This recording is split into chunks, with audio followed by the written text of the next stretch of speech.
Hello, this is Ben Television News Roundup, a compilation of major stories in the week ending. I'm Tunde Alabi and thank you for being part of the program today. The European Union's Supreme Court has told Britain Thursday that it could no longer require entry visas in advance for non-EU citizens who are family members of EU citizens and hold a residence permit from another member state. The court reviewed the case at the request of British judges to whom a family had complained that a requirement for one Eleanor McCarthy, married to a British citizen, to travel to the British consulate in Madrid every 6 months to renew a visa breached an EU directive granting free movement across the bloc for EU citizens and their families. Ruling in the case of Eleanor Patricia McCarthy Rodriguez, a Colombian married to a Briton living in Spain, the Court of Justice said EU rules did not allow London to insist on her applying in advance for an entry visa before she travelled from her home in Marbella to Britain. Meanwhile, Prime Minister David Cameron's spokesman said the government disagreed with the ruling. He said it will await a ruling on the issue from the British High Court before deciding how to respond. The Prime Minister David Cameron's government, which faces an election in May, has made obtaining greater national control of migration from the rest of the EU a key objective. Cameron wants to review Britain's relations with the EU before a membership referendum he has promised to hold in 2017, provided he wins the May poll. Weeks after the police and the military in Sydney foiled a suspected Islamist plot, a self-styled cleric seized control of a cafe in the same plaza which led to the death of 2 people along with the Islamist gunman. After the police SWAT teams had stormed the cafe, 2 hostages, a 34-year-old man and a woman aged 38, were dead and 4 were injured, and a police officer was shot in the face. The gunman, named as Harold Moniz, forced some of the hostages to hold up a black Islamic banner at the window of the cafe. Australia Prime Minister Tony Abbott described the situation as barbaric and assured the citizens of government ability to defend the country against any form of terrorism. I just want to make a short statement on the hostage incident in Martin Place in Sydney. New South Wales Police are responding. They are being strongly supported by Commonwealth agencies. We don't yet know the motivation of the perpetrator. We don't know whether this is politically motivated, although obviously there are some indications that it could be. We have to appreciate that even in a society such as ours, there are people who would wish to do us harm. That's why we have police and security organisations of the utmost professionalism that are ready and able to respond to a whole range of situations and contingencies, including the situation that we are now seeing in Sydney. The whole point of politically motivated violence is to scare people out of being themselves. Australia is a peaceful, open and generous society. Nothing should ever change that, and that's why I would urge all Australians today to go about their business as usual. The hostage taker and Islamist Moniz received political asylum in Australia in 1996 and was on bail facing a number of charges. At least 141 people, including 132 children, have been killed in an attack by Pakistani Taliban fighters on a military-run school in Peshawar in Pakistan's northwest. Explosion and gunfire rang out as 7 armed men attacked the army public school Tuesday morning in one of the bloodiest attacks in Pakistan's history.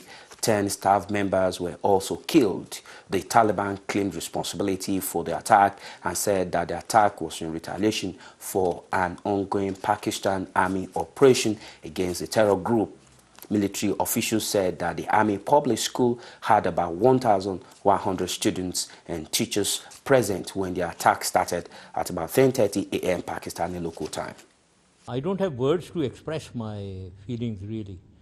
I think all that I will say is that these people who've done it are not human beings. Leave aside their being Muslims. They are not human beings. They are animals. They are animals who can chop off heads and play football with that. And they can kill 140 little children. They call themselves human beings. So they have to be dealt with within the strongest possible manner. President Obama Wednesday ordered the restoration of full diplomatic relations with Cuba and the opening of an embassy in Havana for the first time in more than half a century as he vowed to cut loose the shackles of the past. This development constitutes what officials call the most sweeping changes in U.S. policy towards Cuba since 1961, when the embassy closed and the embargo was imposed. The United States of America is changing its relationship with the people of Cuba. In the most significant changes in our policy in more than 50 years, we will end an outdated approach that for decades has failed to advance our interests, and instead we will begin to normalize relations between our two countries. Through these changes, we intend to create more opportunities for the American and Cuban people and begin a new chapter among the nations of the Americas. There's a complicated history between the United States and Cuba. I was born in 1961, just over 2 years after Fidel Castro took power in Cuba, and just a few months after the Bay of Pigs invasion, which tried to overthrow his regime. Over the next several decades, the relationship between our countries played out against the backdrop of the Cold War and America's steadfast opposition to communism. We're separated by just over 90 miles, but year after year, an ideological and economic barrier hardened between our two countries. Meanwhile, the Cuban exile community in the United States made enormous contributions to our country in politics and business, culture, and sports. Like immigrants before, Cubans helped remake America, even as they felt a painful yearning for the land and families they left behind. All of this bound America and Cuba in a unique relationship, at once family and foe. Proudly, the United States has supported democracy and human rights in Cuba through these 5 decades. We've done so primarily through policies that aim to isolate the island, preventing the most basic travel and commerce that Americans can enjoy anyplace else. And though this policy has been rooted in the best of intentions, no other nation joins us in imposing these sanctions, and it has had little effect beyond providing the Cuban government with a rationale for restrictions on its people. Today, Cuba is still governed by the Castros and the Communist Party that came to power half a century ago. Neither the American nor Cuban people are well served by a rigid policy that's rooted in events that took place before most of us were born. Consider that for more than 35 years we've had relations with China, a far larger country also governed by a communist party. Nearly 2 decades ago, we reestablished relations with Vietnam, where we fought a war that claimed more Americans than any Cold War confrontation. That's why, when I came into office, I promised to re-examine our Cuba policy. As a start, we lifted restrictions for Cuban Americans to travel and send remittances to their families in Cuba. These changes, once controversial, now seem obvious. Cuban Americans have been reunited with their families and are the best possible ambassadors for our values. And through these exchanges, a younger generation of Cuban Americans has increasingly questioned an approach that does more to keep Cuba closed off from an interconnected world.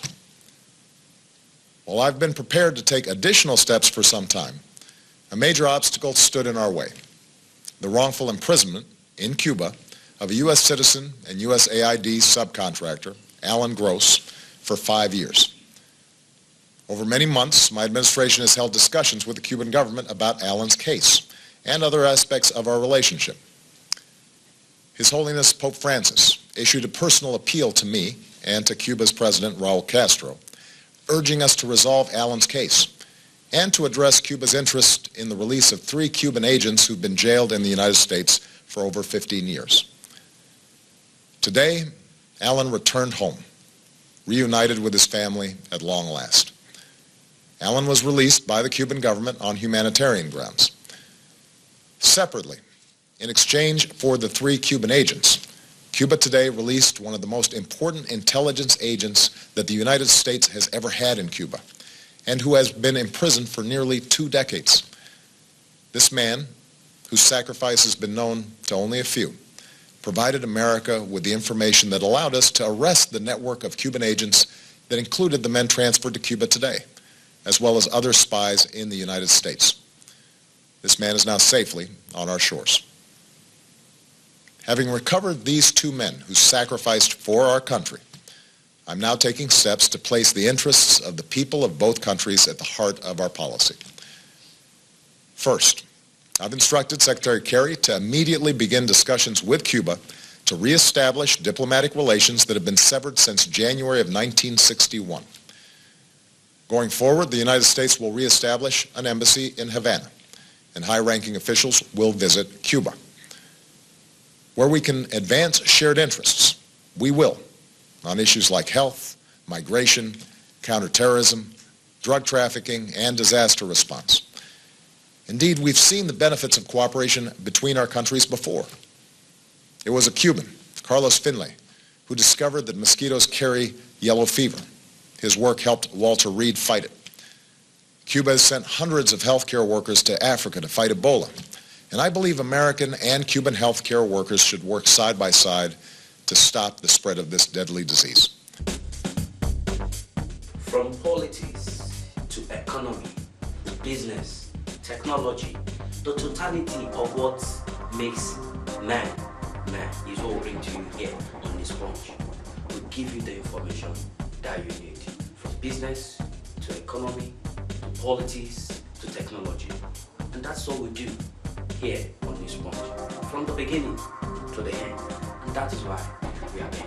Keep watching this sponge from Ben Television. And today I'll be your host. This is all we have for you on News Roundup this day. Thank you for being part of the program. My name is Tunde Alabion, who will bring to you news updates again and news that made the airline next week. Do have a very good time. Bye.